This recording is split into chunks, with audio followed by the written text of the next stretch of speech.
Ok, queridos. Então vamos aqui, tá bom? Nós estamos em Abacuque, tá certo? Nós começamos a semana passada o livro de Abacuque e a gente vai ministrar esse livro, tá bom? A ideia era não prolongar, mas eu vi hoje que talvez a gente não seja tão rápido. Eu não sei, mas vamos ver, tá? Mas a ideia era não prolongar muito porque o meu desejo é voltar para Romanos, irmãos. Eu pretendo ministrar todo o livro de Romanos. Não sei quando a gente termina, mas eu pretendo fazer isso, tá bom? Então vamos aqui para o nosso livro de Abacuque, capítulo 1. Nós vamos ler apenas do versículo 1 até o 4, tá? O texto diz assim: sentença revelada ao profeta Abacuque. Até quando, Senhor, clamarei eu e tu não me escutarás? Gritar-te-ei violência e não salvarás? Por que me mostras a iniquidade e me fazes ver a opressão? Pois a destruição e a violência estão diante de mim. Há contendas e o litígio se suscita. Por esta causa, a lei se afrouxa e a justiça nunca se manifesta, porque o perverso cerca o justo, a justiça é torcida. Pai, nós louvamos o Senhor, meu Deus, nós bendizemos o teu nome. E damos graça porque nós temos o privilégio e a oportunidade de estudar a tua palavra, Senhor, de gastar, na verdade, de investir o nosso tempo estudando a tua palavra. Que o Senhor nos abençoe, que o Espírito ilumine o nosso entendimento, Pai, de maneira que a palavra, Senhor, produza em nós, Senhor, tudo aquilo que o Senhor realmente deseja que ela produza, que ela cumpra em nós o seu papel profético, em nome do Senhor Jesus Cristo de Nazaré. Amém. Queridos, eu sempre vou falar, irmãos, que eu considero um desafio muito grande, irmãos, muito grande. Na verdade, extremamente necessário que a gente gaste tempo estudando a palavra do Senhor. É algo assim que irmãos, não é nenhuma escolha. Acho que o crente não tem uma escolha. Eu gosto. Eu vou ouvir.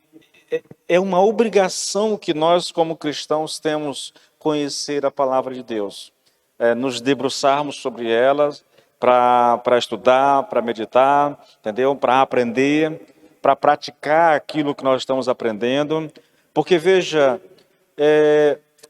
nós falamos que somos cidadãos de um outro reino e que, assim como brasileiros e cidadãos de um país chamado Brasil, nós temos uma Constituição que rege, que governa as leis desse país. Nós, como cidadãos desse outro reino, do reino dos céus, nós temos também, querido, a analogia é interessante por isso, sabia? Porque muitos de nós não usufruímos plenamente os nossos direitos como cidadãos, porque nós os desconhecemos, né? A gente não gasta tempo estudando aquilo que é direito, aquilo que é dever. Porque, veja, como filho de Deus, nós temos uma Constituição, que é a palavra de Deus. É aquilo que vai reger a nossa vida. Só que, diferentemente, querido, da Constituição brasileira, o que nós temos aqui vale para a eternidade, entende? As promessas de Deus, os alertas de Deus, né, as mensagens mais chocantes do Senhor a respeito da vida cristã estão aqui. Na verdade, não há nenhum outro lugar onde você possa encontrar isso, a não ser aqui na palavra de Deus. Então eu não vejo assim que o crente tenha essa faculdade de, eu quero ouvir, aí eu não quero ouvir. Na minha concepção, ele é obrigado a ouvir se ele é realmente um cidadão do reino. Sabe de uma coisa, irmãos? Me incomoda profundamente, né? É por isso que eu estou trabalhando em casa, já arrumei o quarto, né? Eu vou comprar agora um material que a Valéria me pediu para comprar, para poder ajudar lá. Eu quero montar um mini estúdio lá no meu quarto para preparar mensagens. E a minha intenção é trabalhar fortemente a ideia evangelística, o conceito evangelístico, mensagens evangelísticas, porque nós não vemos mais isso hoje, querido. Não há mais um grito de alerta hoje oriunda dos púlpitos em relação às pessoas. A igreja se transformou numa coisa, irmãos, numa instituição apenas secular, entendeu? É uma instituição que se preocupa apenas, eu não estou falando, eu não quero generalizar, eu não gosto da ideia porque aí você inclui todo mundo, né? Mas eu diria que a maior parte daqueles que compõem a igreja no Brasil, seja pastores ou membros de igreja, não tem uma preocupação real com a sua alma, entendeu? Porque na grande maioria, né? Na grande maioria dos púlpitos hoje, querido, a mensagem é voltada apenas para essa preocupação com o bem-estar das pessoas. Irmãos, olha, eu já disse isso 1 milhão de vezes, não é que seja errado a gente pregar sobre bem-estar ou falar de necessidades materiais, não é errado. O problema que eu vejo, querido, é quando nós focamos, né? Quando nós fazemos do bem-estar a única razão de ser da igreja. Então, tudo que nós falamos com a intenção de deixar as pessoas, de fazer com que as pessoas se sintam bem na igreja. Queridos, não é o papel da igreja esse. Por mais que a mensagem do evangelho ela traga consolo ao nosso coração, por mais que nós temos muito respaldo para pregar consolo, a ideia não é essa, querido. A grande chave, o pessoal chama isso de chave hermenêutica, né? A grande ideia da Escritura Sagrada, aquilo que seria o ápice de toda a mensagem que nós pregamos, é preparar o ser humano para a eternidade, entende? Não adianta, que adianta o homem ganhar o mundo inteiro, disse o Senhor Jesus Cristo. De que adianta ele ganhar o mundo inteiro, irmãos, e quando ele partir desse mundo, ele partir para o inferno? De que adianta ganhar o mundo inteiro e perder a sua alma, entende? Essa é a questão, querido, que eu vejo que é central demais no nosso cristianismo. E que eu lamento profundamente, né? Que não haja pregação nesse sentido. São poucos os pregadores, existem até, né? Existem, mas são poucos demais, querido, a ponto de isso não chocar mais as pessoas, a ponto de isso não constranger mais as pessoas, a ponto, querido, de gente que se diz cristã, filho de Deus, não querer ouvir a respeito dessas coisas, entendeu? Ele não quer ouvir doutrinas, ele não quer ouvir esse ensino mais conciso da Escritura Sagrada, esse ensino que deveria ser aquilo que rege tudo o mais na vida cristã, que é a ideia de preparar o homem para a eternidade, preparar o homem para se encontrar com Deus. Porque a função do Evangelho, irmãos, é exatamente essa, preparar o homem para se encontrar com Deus. Porque o fato é esse, um dia todos nós nos encontraremos com o Senhor e nós prestaremos conta a Ele daquilo que nós vivemos nesse mundo. Assusta a gente, querido, essa ideia de que as pessoas não querem ouvir sobre isso. Assusta, sinceramente, dá assim uma... A impressão que eu tenho, irmãos, e eu vou lendo as Escrituras, e vou lendo dia após dia, ano após ano, são mais de 20 anos lendo a Escritura, e eu olho para a Escritura de ponta a ponta, irmãos. Eu pego a Escritura toda, de Gênesis até Apocalipse, eu vou passando, eu vou lendo os textos, e eu vou vendo essa mensagem o tempo todo, chamando o povo ao arrependimento, chamando o povo para uma vida reta com Deus, chamando o povo para uma mudança de vida, na verdade. E eu acho engraçado como é que os pregadores acham tanto texto bíblico para fundamentar suas mensagens de apoio moral, de consolo. E eu não entendo essas coisas, querido. Nós estamos vendo um texto que é um alerta. A oração de Abacuque aqui é um alerta, entende?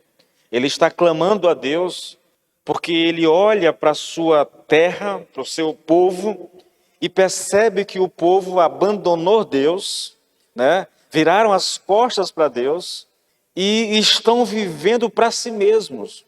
Os interesses deles, daquele povo agora, não tem mais a ver com Deus, entendeu? Não é que eles não acreditam em Deus, eles acreditam, mas eles só buscam a Deus quando o negócio aperta para eles, entendeu?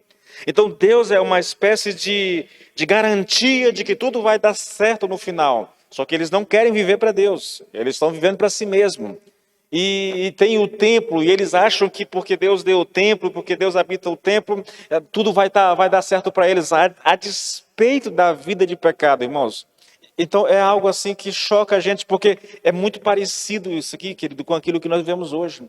Ah, eu sou salvo, pastor, eu fui à igreja tal, eu levantei a mão, o pastor disse que agora eu sou salvo, então eu estou tranquilo agora. Eu posso viver para mim mesmo, porque assim, eu já garanti a minha salvação, pastor, agora eu vou viver para mim mesmo. Porque quando eu morrer eu vou para o céu mesmo, né? Então está tudo bem, eu vou viver para mim. Eu vou buscar os meus sonhos, eu vou buscar as realizações dos meus desejos, eu vou tentar... E aí, querido, a pessoa passa a viver para si como se Deus não existisse. Sinceramente, irmãos, eu acho tudo isso muito preocupante. Eu acredito que falta mais uma voz, eu não gosto do termo, mas uma voz profética, alertando a igreja para o perigo que ela corre quando ela se volta para si mesma, entendeu? E acaba virando as costas para Deus. Então veja, querido, novamente o texto. Só 2, 3 e 4. Até quando, Senhor, clamarei eu e tu não me escutarás? Gritar-te-ei violência e não salvarás. Porque me mostras a iniquidade e me fazes ver a opressão? Pois a destruição e a violência estão diante de mim, há contendas e o litígio se suscita. Por esta causa a lei se afrouxa e a justiça nunca se manifesta, porque o perverso cerca o justo e a justiça é torcida. Queridos, nós temos um texto bem interessante, nós vamos tentar expô-lo hoje, tá bom? Não vai dar para expor todo o texto aqui, porque há um ponto muito interessante nessa mensagem que eu quero destacar, e eu não tenho como abordar toda ela hoje, mas eu queria chamar sua atenção para algumas coisas, tá? Olha só, a semana passada eu falei que nós não sabemos praticamente nada a respeito de Abacuque. A Bíblia não fala de Abacuque a não ser aqui, né? E existe alguma citação de Abacuque no Novo Testamento, mas a respeito dele, de quem era, de onde ele veio, nós não temos essa informação. A não ser, porque essa é a informação que nós temos, que ele foi chamado a profetizar num dos períodos mais dramáticos da história da nação de Israel, irmãos. O contexto histórico em que ele profetizou precede o cativeiro babilônico. Uns anos antes, o reino do norte já tinha sido levado cativo para a Síria. O cativeiro do reino do norte, de Samaria, aconteceu em 2 etapas. O cativeiro babilônico, né, ele vai acontecer sobre Judá em 3 partes, irmãos, em 3 etapas. Isso aqui é importante. Olha, a primeira invasão babilônica a Israel aconteceu em 605 a.C., quando Nabucodonosor avançou contra Jeoaquim, tá? Jeoaquim, se eu não me engano, ele é irmão de Josias, parece-me que é, tá? Nessa primeira invasão é que o profeta Daniel e os seus amigos lá foram levados para Babilônia, tá bom? Foram levados os príncipes, algumas pessoas para Babilônia. A segunda invasão ocorre em 597 a.C. Nessa segunda invasão, querido, o templo de Jerusalém foi saqueado, mas não foi destruído, né? Nessa ocasião, cerca de 10 mil pessoas e o próprio rei Joaquim, ele se entregou, na verdade, entendeu?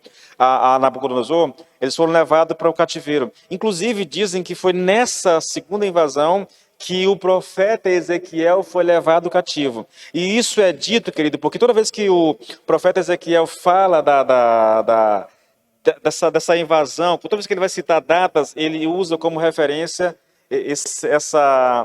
o rei Joaquim, entendeu?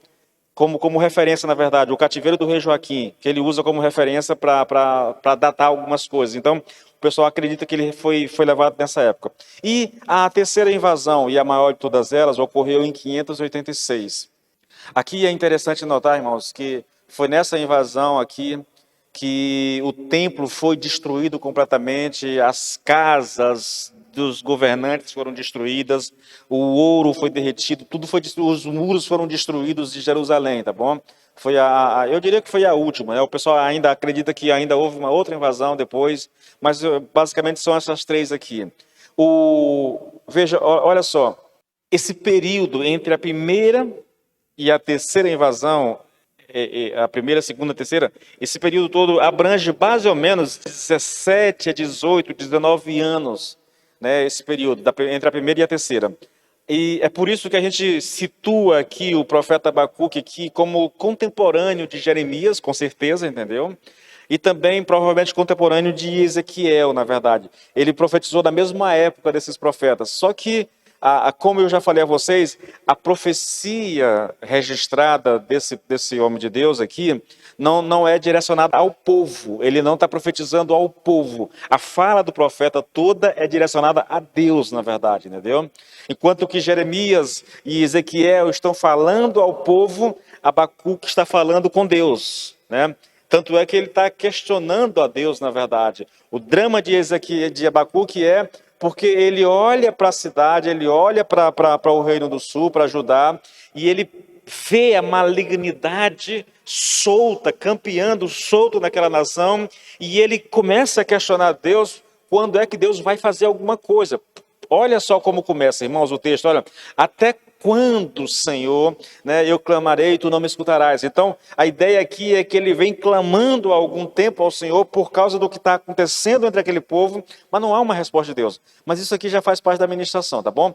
Então vamos lá, irmãos, olha só. Nós vamos dar uma olhada aqui, nessa primeira parte aqui, na oração de Abacuque e a situação de Judá, tá bom?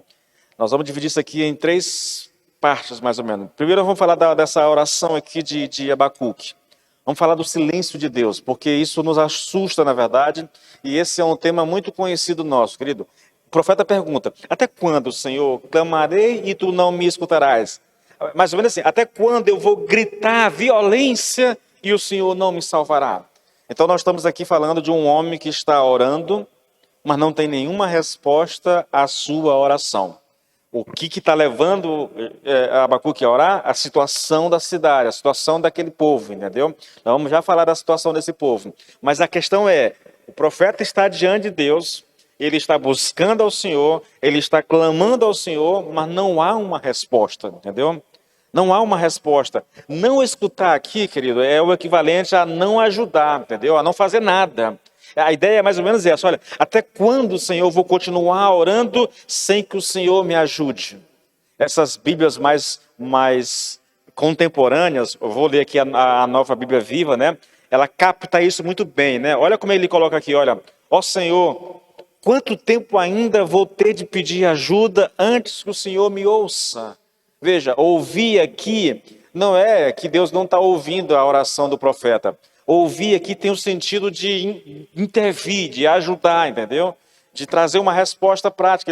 Ele tá reclamando da situação da nação, da imoralidade, da violência, e Deus não está fazendo nada. Então, ouvir é nesse sentido, Deus não está fazendo nada. Eu grito ao Senhor, o texto continua, eu grito ao Senhor, mas é em vão. Não recebo resposta. Olha o grito, socorro, violência é o meu grito, mas ninguém aparece para socorrer. É essa a ideia, querido, do texto. E tudo no texto, irmãos, leva a gente a entender que faz um bom tempo que o profeta está orando, mas nada acontece. Nada acontece. Em outras palavras, Deus estava simplesmente em silêncio. Essa aqui é o tipo de pregação em que a gente já vai colocando o texto e fazendo a aplicação, né? Porque, queridos, quem nunca experimentou esse silêncio de Deus em algum momento da sua caminhada? Daquele momento que a gente está desesperado, orando ao Senhor, suplicando ao Senhor por uma resposta, por uma direção, e simplesmente não há resposta e nem direção. A gente passa por isso na caminhada, eu não sei, eu na minha experiência com o Senhor, eu já experimentei isso algumas vezes, né? Algumas vezes. Não tem resposta para aquilo que eu estou buscando, né? Quantas vezes a nossa oração, querido, ela parece que não ultrapassa o teto acima da gente, entendeu? A gente ora e busca ao Senhor e clama e muitas vezes chora e não há nenhuma resposta. Querido, isso acontece, sabe? Isso acontece. Na verdade, eu sou obrigado a concordar com o Hernando Dias Lopes quando ele diz que muitas vezes o silêncio de Deus é mais perturbador do que as circunstâncias que estão nos levando a orar ao Senhor, entendeu? E de fato é assim, porque eu lembro na minha caminhada com Deus, querido, de um momento na minha vida em que eu orava ao Senhor e que eu buscava ao Senhor e parecia não ter resposta, e parecia que quanto mais eu orava ao Senhor, mais a situação piorava. Irmãos, é um negócio muito difícil quem caminha com Deus, sabe? Esse silêncio aparente de Deus, essa situação em que a gente está buscando ao Senhor, a gente está orando ao Senhor e não há, principalmente quando aquela situação é muito grave, principalmente quando a situação é urgente e a gente quer uma resposta, precisa de uma resposta e o Senhor simplesmente não responde, irmãos, não responde. Ah, queridos, é algo assim doloroso na nossa caminhada. Isso muitas vezes, querido, nos leva a pensar que Deus não nos responde por causa de algum pecado, entendeu? Só que eu vou tratar disso aqui agora, porque às vezes nós somos levados a pensar dessa forma. Nem sempre, querido, o silêncio de Deus tem a ver com pecado, tá bom? Nem sempre. E eu cito como exemplo aqui Jó. Jó. Jó foi um homem que experimentou o silêncio de Deus, tá? Experimentou o silêncio de Deus. Mas olha o testemunho que o próprio Deus dá a respeito de Jó. São dois testemunhos, um no capítulo 1 e o segundo no capítulo 2. E ele diz basicamente a mesma coisa. No 1, ele diz assim, olha, e o Senhor disse a Satanás, você reparou no meu servo Jó? Não há ninguém como ele na terra. Ele é um homem íntegro e reto, que teme a Deus e se desvia do mal. No capítulo 2, Deus diz tudo isso de novo. 2:3. E o Senhor disse a Satanás exatamente a mesma coisa. Você reparou no meu servo Jó? Não há ninguém como ele na terra. Ele é um homem íntegro e reto, que teme a Deus e se desvia do mal. Aí ele complementa agora, por causa do que aconteceu no capítulo 1. Ele ainda conserva a sua integridade, embora você me incitasse contra ele para destruí-lo. Do que ele está falando? Quando ele disse isso pela primeira vez, o diabo disse para Deus, é lógico que ele vai ser temente. O Senhor o abençoa em tudo que ele faz. Deus disse, então tudo bem, vai lá e toca naquilo que ele tem.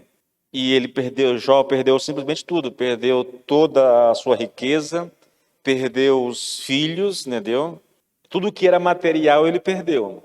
O diabo volta e o Senhor está vendo meu servo? Tudo de novo. Apesar da incitação, ele continua fiel. Agora o diabo vai dizer assim, mas é lógico, né? Tipo assim, toca na saúde dele e tu vai ver ele te rejeitar, sei lá, virar as costas, algo dessa natureza. Entende, querido? Nós temos um homem, irmãos, que a despeito do próprio testemunho que o próprio Deus dá a respeito de Jó, ele perdeu todos os seus bens, ele perdeu todos os seus filhos, ele perdeu a saúde, ele perdeu até mesmo o apoio da mulher, irmãos, entendeu? De certa forma, a mulher chegou para ele e disse, olha, tu ainda permanece fiel, né? Ela manda lá que Jó amaldiçoe Deus e morra logo. Ele perdeu o respeito dos seus patrícios. Na verdade, há uma queixa muito dolorosa de Jó quando ele diz, né, que quando ele retrata a autoridade, o respeito que ele tinha na cidade onde morava, entendeu? Que todos davam ouvidos à sua voz, mas agora, por causa da situação que ele está, até os servos, até os escravos zombam, escarnecem dele, na verdade. Então, ele perdeu o respeito. E por último, irmãos, ele perdeu aqui até mesmo a solidariedade dos amigos. Quando os amigos chegam que veem Jó naquela situação, eles ficam 7 dias abismados com a situação. Mas aí depois da conversa com Jó, eles começam a acusar Jó, dizendo que ele está naquela situação por causa de algum pecado na vida dele. Então, esse cidadão, ele foi ao fundo do poço, irmãos, e na extrema agonia da sua alma, ele ergue a voz aos céus, e por 16 vezes, irmãos, ele questiona Deus. Por quê? Né? Essa é a pergunta de Jó. Por que eu estou sofrendo? Por que a minha dor não cessa? Por que eu perdi os meus filhos? Por que eu não morri no ventre da minha mãe? Por que eu não morri ao nascer? Por que o Senhor não me mata de uma vez? E ele vai questionando ao Senhor, querido. Mas a resposta de Deus foi sempre nada. Não há resposta. É um silêncio. Silêncio, irmãos. É possível que alguém diga assim, pastor, mas Deus respondeu a Jó. É verdade, irmãos. Deus respondeu a Jó. Assim como respondeu ao profeta Abacuque. Mas do clamor, querido, até a resposta de Deus, irmãos, eles tiveram que lidar com o silêncio de Deus, entende? Esse é um grande desafio a nós, querido, lidar com o silêncio de Deus. Principalmente quando a gente olha para a vida e sabe, Jó sabia, eu não pequei, né? Ele se defende o tempo todo, eu não pequei, entendeu? É lógico que quando ele se encontra com Deus, aí ele literalmente põe a mão na boca porque ele está diante do Senhor, né? Mas o próprio Deus diz, olha, ele não pecou, ele é reto, ele é íntegro, ele se desvia do mal. Jó era um homem justo, querido, justo. Mas apesar da sua justiça, ele sofreu e sofreu profundamente, né? É engraçado, querido. Jó não sofreu a perda dos filhos, das riquezas e tudo, mas a grande angústia de Jó era o silêncio de Deus. Por que Deus não falava com ele? Por que Deus não lhe respondia, na verdade? Então, essa é uma coisa muito interessante, irmãos, que a gente precisa aprender a lidar, na verdade. O profeta Abacuque está aqui. Ele olha para a realidade à sua frente. Ele contempla o mal diante dele. Em todas as esferas da sociedade, querido, ele contempla o mal. E ele vai para diante de Deus e ele começa a questionar Deus. Senhor, o Senhor não está vendo o que está acontecendo? Senhor, faça alguma coisa, não permita que o justo sofra como está sofrendo, não permita que os inocentes sejam judiados dessa forma, sejam maltratados dessa forma. E não há uma resposta, querido, não há uma resposta. Bom, vamos olhar o motivo da oração do profeta, tá bom? Versículo 3 e 4, irmãos. Por que me mostras a iniquidade e me fazes ver a opressão? Pois a destruição e a violência estão diante de mim. Há contendas e o litígio se suscita. Por esta causa a lei se afrouxa e a justiça nunca se manifesta, porque o perverso cerca o justo, a justiça é torcida. Observe aqui as expressões, querido. Iniquidades, opressão, destruição, violência, contendas e litígio. É por causa dessas coisas que o profeta está agonizando diante de Deus. Jeremias, todo o livro de Jeremias é chamando o povo ao arrependimento. Voltem-se para Deus, se arrependam, busquem ao Senhor. Se vocês não fizerem isso, o juízo de Deus virá sobre vocês. Mas está aqui um profeta que profetizou na mesma época e ele não está falando com o povo, ele está diante de Deus e ele diz, Senhor, por que é que o Senhor está permitindo isso? Irmãos, a começar do rei, das autoridades constituídas, dos juízes, dos profetas, dos sacerdotes, dos líderes, todo mundo estava envolvido, querido, mergulhado, na verdade, no pecado, entende? E o profeta está desesperado, clamando ao Senhor por isso. O profeta quer uma resposta de Deus. Olha, querido, a ideia aqui é, o caos está estabelecido sobre o povo. Irmãos, está estabelecido. Você quer ver um texto? Ezequiel, capítulo 22, vai descrever um pouco essa situação que eu acabei de dizer aqui, irmãos, a começar dos líderes, entendeu? Dos reis. Olha só, Ezequiel 22, a partir do versículo 23, é um texto até grande, querido, mas eu queria que você observasse, né, eu até sublinhei aqui aquilo que é interessante. Olha, veja, é o mesmo contexto, tá bom? Ezequiel também, Isaías, Jeremias, Ezequiel tem um único contexto, que é esse cativeiro. Só que Ezequiel já experimentou uma parte desse cativeiro, no caso. Ele está profetizando lá da Babilônia, entendeu? Ele já foi levado para a Babilônia e está profetizando de lá. E ele está profetizando sobre essa última invasão de Nabucodonosor a Jerusalém, quando tudo vai ser destruído. Então, olha só. Recebi outra mensagem do Senhor. Filho do homem, transmita esta mensagem a Israel. No dia da minha indignação, vocês serão como uma terra contaminada, uma terra sem chuva. Agora ele passa a descrever. Por que vai ser? Por que Deus vai exercer esse juízo sobre a terra? Seus príncipes tramam conspirações como leões à espreita da presa. Devoram inocentes, apropriam-se de tesouros, obtêm riquezas por extorsões e fazem muitas viúvas na terra. Veja que ele está descrevendo aqui os príncipes, aqueles que exercem o controle maior, entendeu? Olha o que eles fazem, tramam conspirações, devoram inocentes, apropriam-se de tesouros, obtêm riquezas por extorsão e fazem muitas viúvas. Seus sacerdotes, versículo 26, não guardaram minha lei e profanaram minhas coisas santas. Não fazem distinção entre sagrado e profano e não ensinam o meu povo a distinguir entre o cerimonialmente puro e o impuro. Desrespeitam meus sábados de modo que sou desonrado por meio deles. Os príncipes, os sacerdotes, não ensinam a lei ao povo. Não ensinam o povo a temer a Deus, entendeu? Estão ensinando outras coisas, na verdade. Seus líderes são como lobos que despedaçam as vítimas, destroem a vida das pessoas por dinheiro. Seus profetas encobrem tudo isso. Veja, os príncipes, o pecado dos profetas encobrem o pecado dos príncipes, encobrem o pecado dos sacerdotes e encobre os pecados dos líderes. E seus profetas encobrem tudo isso com visões falsas e previsões mentirosas. Dizem, recebi esta mensagem do Senhor soberano, quando na verdade o Senhor não lhes disse coisa alguma. Agora observe, irmãos, até mesmo o povo oprime os pobres, rouba dos necessitados e nega a justiça aos estrangeiros. O mal está solto na nação, querido. A coisa lá está feia, o negócio está completamente assolado pelo pecado, pela maldade no coração do homem, entendeu? Veja o que o Senhor diz, irmãos, versículo 30.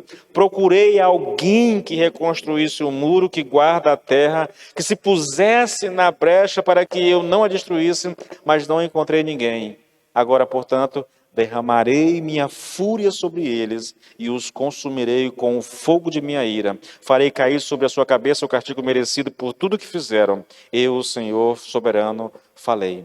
O profeta está vendo tudo isso, irmãos, e ele está clamando a Deus por justiça, por uma intervenção divina.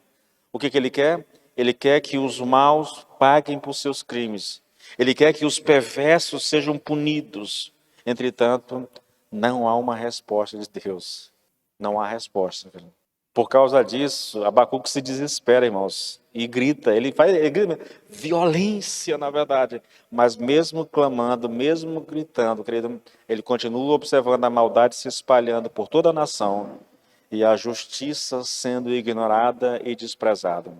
Irmãos, aqui existem algumas coisas aqui, querido, que deveriam ser colocadas para nós. Primeiro, como homens de Deus, como homens e mulheres de Deus, nós deveríamos ter uma certa percepção, querido, do que acontece na nossa nação, tá?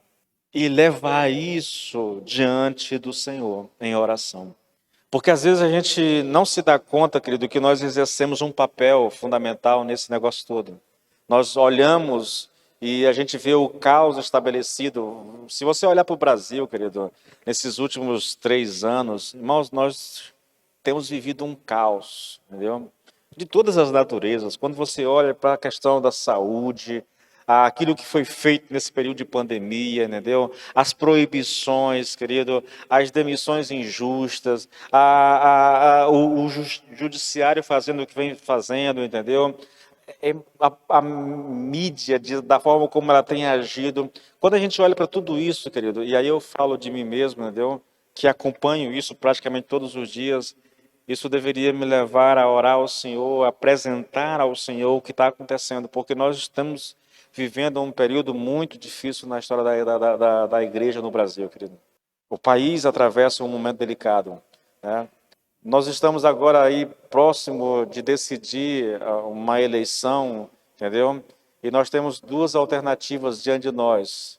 Eu não sou muito de estar falando sobre isso aqui, querido, de usar o púlpito para estar falando sobre isso, mas nós temos 2 decisões, nós temos 2 candidatos apenas diante de nós, irmãos, candidato A e candidato B. O candidato A é aquele que, por mais que tenha os seus erros, ainda defende as pautas que nós defendemos como cristãos, entendeu? O candidato B abomina todas as pautas que nós temos como cristãos. Eu disse para alguém, eu me recuso, na verdade, como pastor, como homem que conhece as escrituras, votar em fulano e tal, porque não é porque eu sou de ideologia A ou B, é por uma questão moral e espiritual, eu não posso votar no candidato B. Não tem como, querido. Por quê? Porque ele defende tudo aquilo pelo qual eu luto, pelo qual eu creio, na verdade. Então, eu estou impossibilitado moralmente e espiritualmente de votar nessa pessoa. Não dá, irmãos. Nós temos uma escolha que, na minha verdade, na minha concepção, não é nem escolha, eu não tenho alternativa, querido. Entendeu? Não tem alternativa na hora de votar. E aí, nesse aspecto, eu acho que nós deveríamos falar mais abertamente às pessoas, entendeu? Não é uma questão de ideologia, disso ou daquilo, não. É uma questão moral mesmo, espiritual mesmo, tá?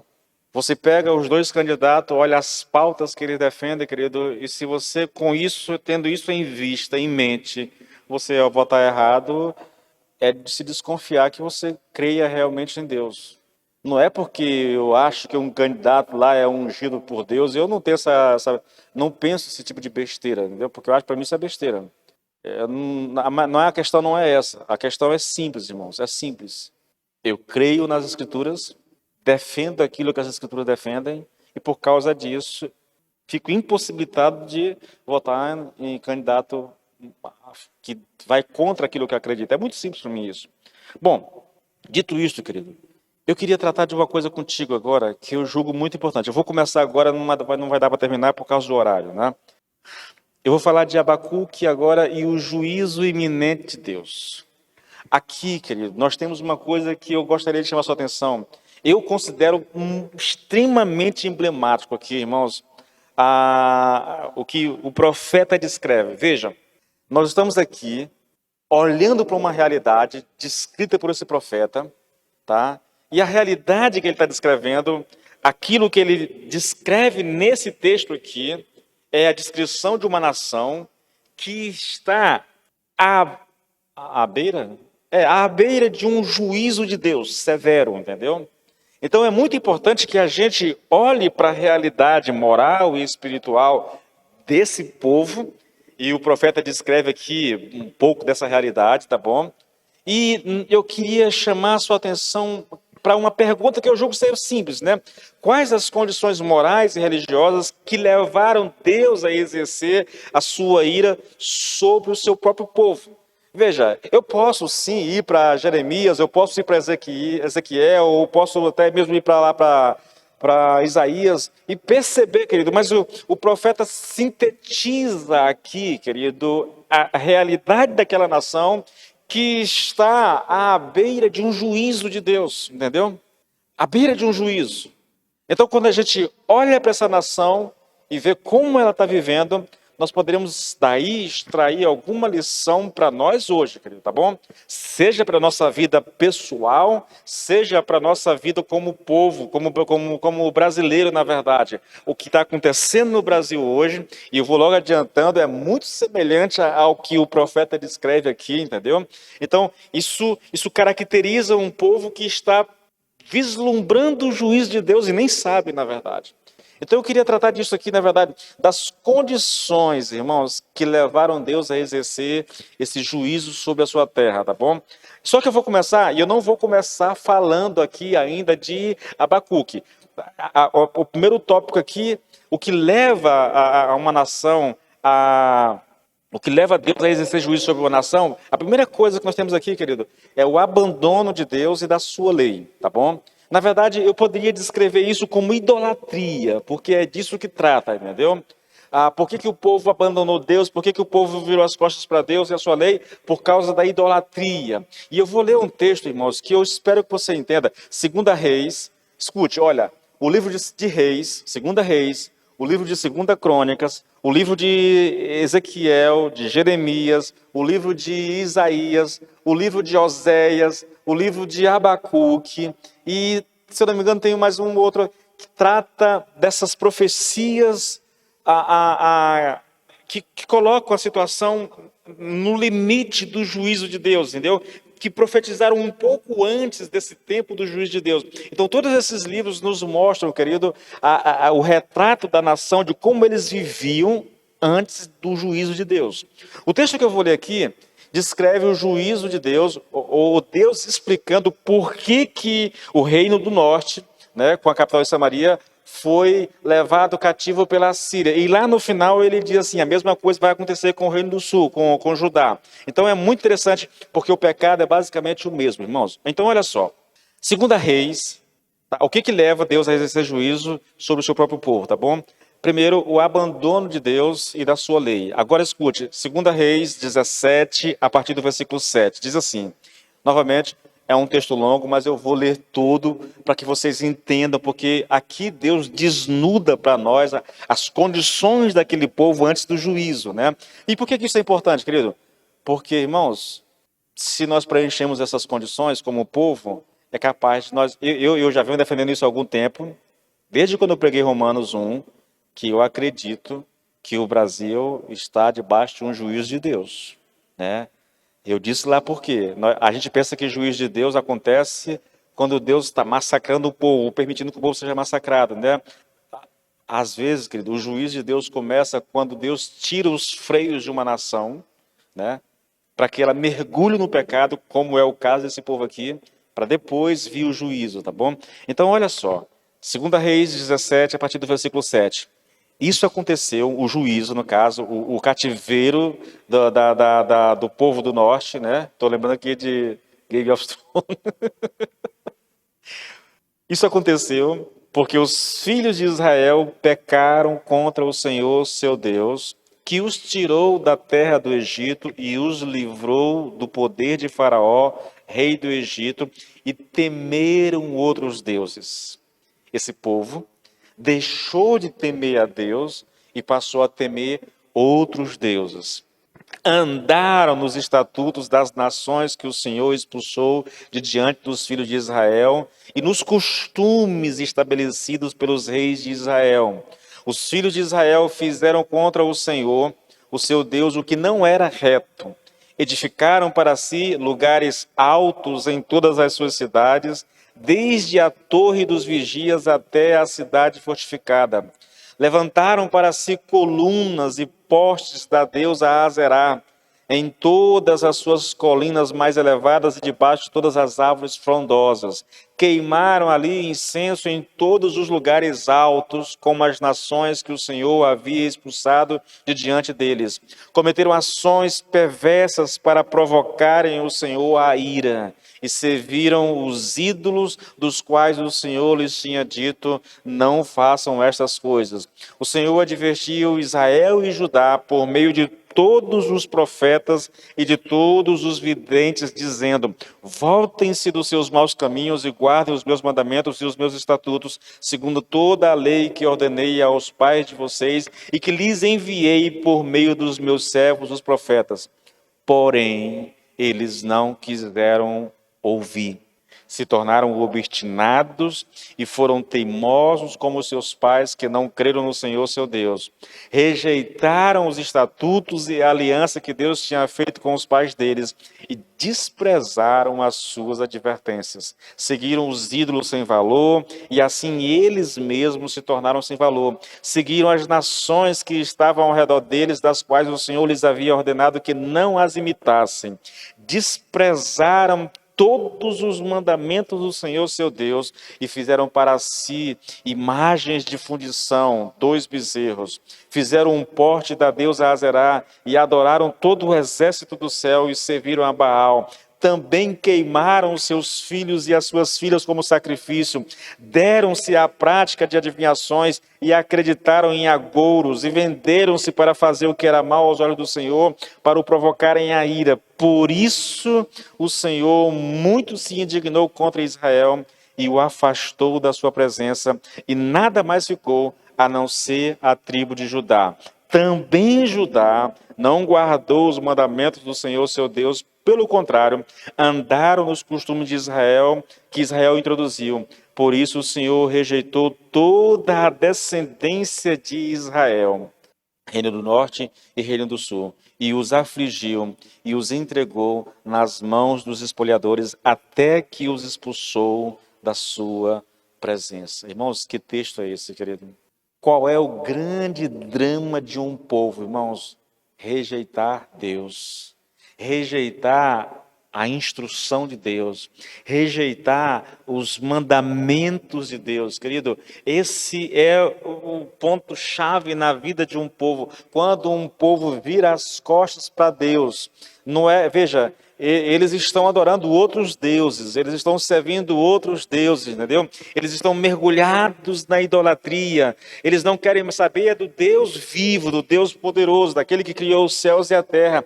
Eles não querem saber dos mandamentos desse Deus, eles não querem ouvir a pregação da palavra desse Deus. Eles querem viver a vida, eles querem uma vida religiosa, mas uma religiosidade do jeito deles, uma religiosidade que agrada a eles, entendeu?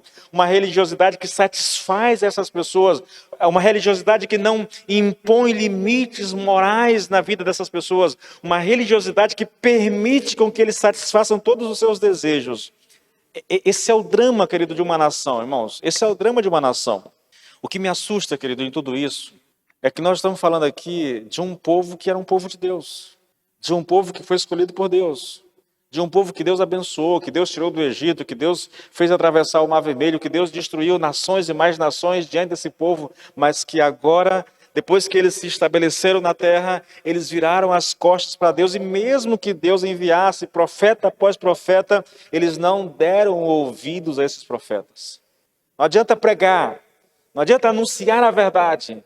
Se vocês não disserem o que nós queremos ouvir, nós não te ouviremos. A ideia é essa, irmãos. Fale aquilo que nos agrada e nós te daremos ouvido, e nós até bancaremos o teu ministério, mas se você disser aquilo que nós não queremos ouvir, nós não te ajudaremos, nós não te ouviremos. É essa a ideia do texto, irmãos. É essa uma realidade vivida no Brasil hoje, entende? Em muitos lugares do mundo, essa é uma realidade que as pessoas têm vivido, querido. A primeira coisa que atrai o juízo de Deus sobre um povo, irmãos, é o abandono de Deus e o abandono da sua palavra. Eu poderia falar e falar muito sobre isso, querido, porque há muitas pessoas que mesmo dizendo amar a Deus, mesmo se dizendo crentes, elas têm virado as costas para Deus e para a sua palavra. Elas não querem ouvir o que a palavra diz, querido. Elas querem ouvir aquilo que os homens estão dizendo, entende? Essa tem sido uma realidade muito forte no nosso país, irmãos, muito forte. Quando o evangelho é pregado, irmãos, quando o evangelho é pregado corretamente, quando ele é interpretado corretamente e anunciado às pessoas, querido, só aqueles que realmente são chamados, são eleitos de Deus, darão ouvidos a esse evangelho, querido. No mais, as pessoas não querem ouvir. Irmãos, eu cansei de ouvir as pessoas dizerem assim: eu não quero saber de doutrina. Eu não quero saber de doutrina. Eu quero uma mensagem prática. Eu quero uma mensagem que me diga como eu posso prosperar. Eu quero uma mensagem que me diga como eu posso me dar bem na vida. Eu quero uma mensagem que me diga como eu posso achar um marido perfeito, a esposa perfeita, ou como eu posso melhorar o meu casamento. Eu quero uma mensagem que me faça sentir bem, que traga paz para o meu coração. Irmãos, muitas vezes, querido, as mensagens do Senhor, ou a mensagem do Senhor, ela não traz paz exatamente ao coração. Ela traz uma certa inquietação, entende? Mas essa inquietação é uma inquietação que nos levará a buscar a solução para aquilo, para aquele problema.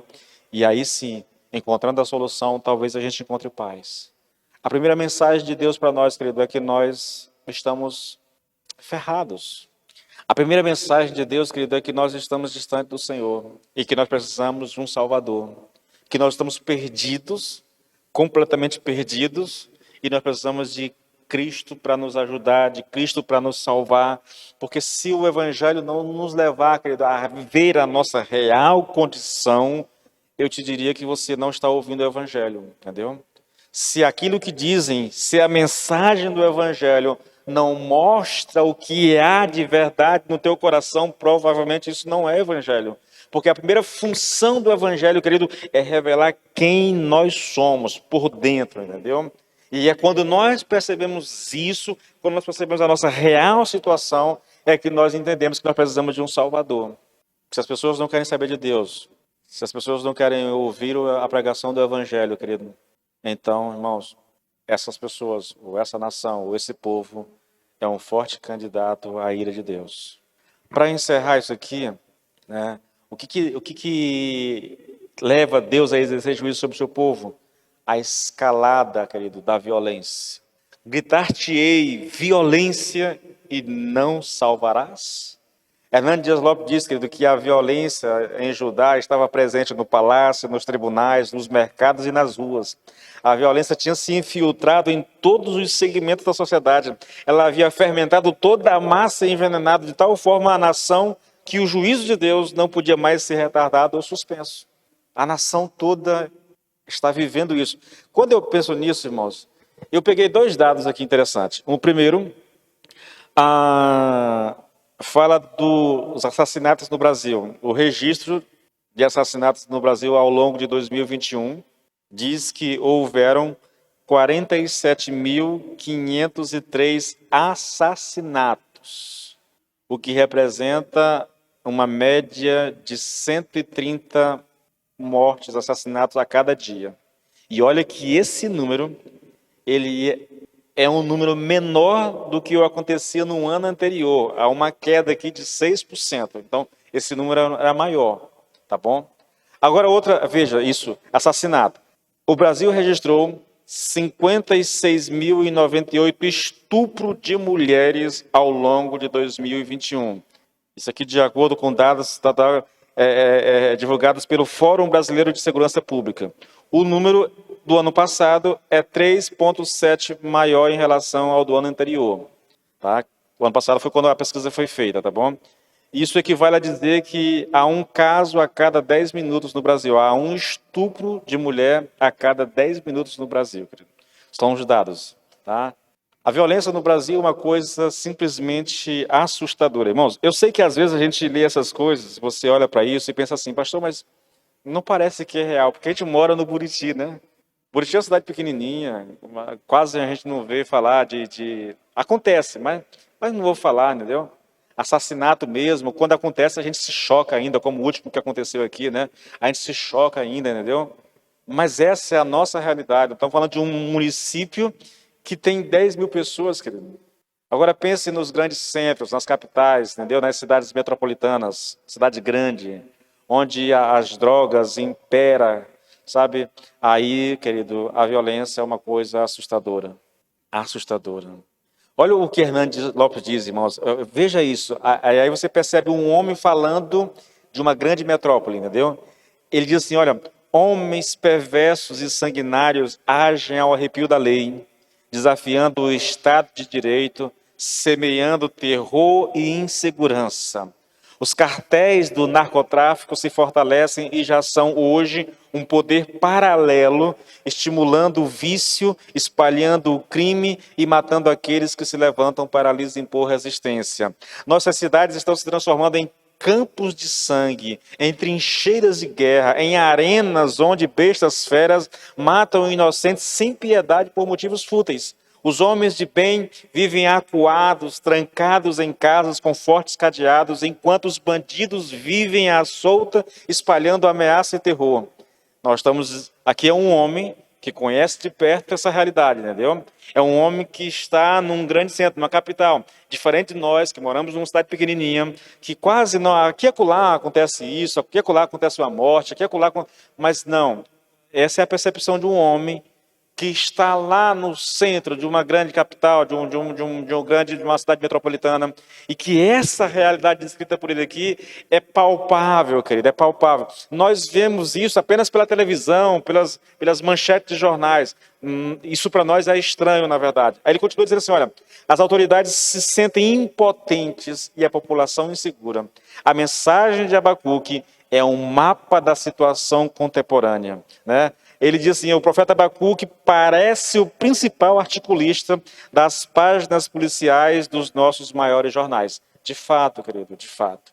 Se um povo se afasta de Deus, irmãos, é lógico que a violência vai acampar ali. Se um povo rejeita Deus e vira as costas para a sua palavra, não há controle moral na vida dele, querido. Muito pouco, irmãos. Muito pouco. Eu vou parar por aqui, porque aí a semana que vem a gente termina essa questão aqui todinha, tá bom? É uma espécie de análise, querido, da situação de Judá antes do cativeiro, antes do juízo severo de Deus sobre eles, entendeu? Então, quando a gente olha para a realidade daquela cidade, daquele povo, e a gente compara isso com a nossa realidade, nós vamos ver muitas semelhanças, entendeu? E isso nos assusta porque isso implica também em juízo de Deus, irmãos. Escute, querido, eu vou repetir, irmãos, eu acredito, a despeito daquilo que está acontecendo no Brasil, do número de evangélicos no Brasil, eu acredito que o Brasil esteja às portas de um juízo de Deus. Que o Brasil está debaixo da ira de Deus, eu não tenho dúvida, entendeu? O que a gente percebe, querido, e a gente percebe isso porque eu falei que a ira de Deus, querido, não é ainda o juízo, não começa com o juízo. A ira de Deus começa com todas as travas morais de uma nação sendo removidas. E nós temos visto isso ao longo dos últimos anos, entendeu? As travas são removidas. A injustiça campeia, entendeu?